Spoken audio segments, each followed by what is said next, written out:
two example given. Before heart develops, so Upasneha and Upasveda are the process through which this fetus is growing.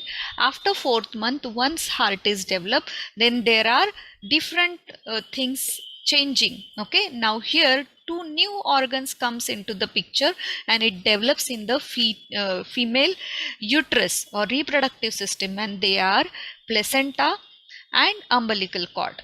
So placenta is nothing but it is the bed which has been already been under the construction, and it is ready in 4th month. And now it is nothing but blood network, all blood network, and it plays the role for the fetus, all systems of the body. If health of placenta can be maintained, means you are maintaining health of fetus.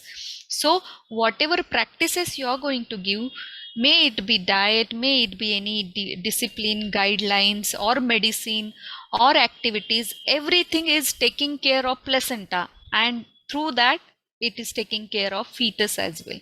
Remember this. So maintaining health of placenta is our goal during pregnancy. Now after this, then we have we just scan that structure of placenta and umbilical cord. Umbilical cord is also nothing but it is the extension or connection between the mother's body and the fetus body, right? And there in placenta has two sides. One is connected to uterus and other is connected to fetus. So whatever the back side is actually connected with the uterus, and front side is connected with the fetus, and through this then the connection is to in the fetus is towards the umbilical area.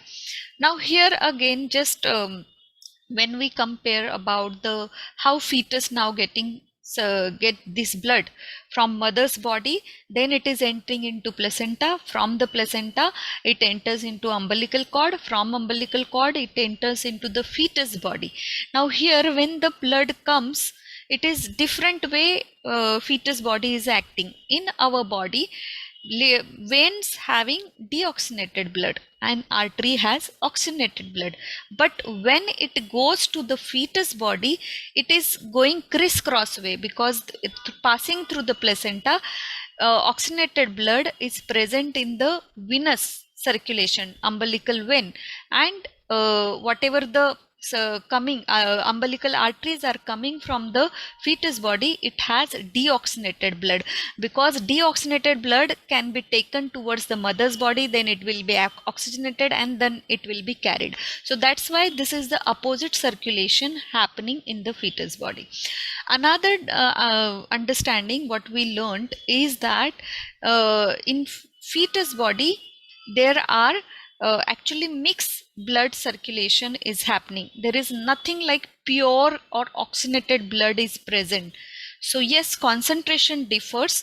Right side they have maximum concentration of oxygenated blood, then slowly when it get mixed with the other blood which is already present, then it is going through the process of that from the passing through that channel. So the first stop comes where we have understood that where two veins meet, it is called ductus venosus.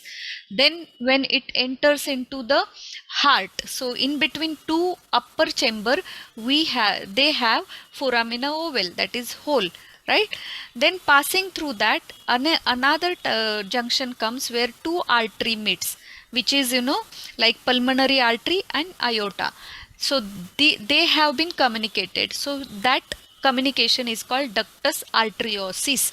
So two veins meet, two artery meet, so they have given the name of arteriosus and venosus, right? And then in between the heart, foramina ovale.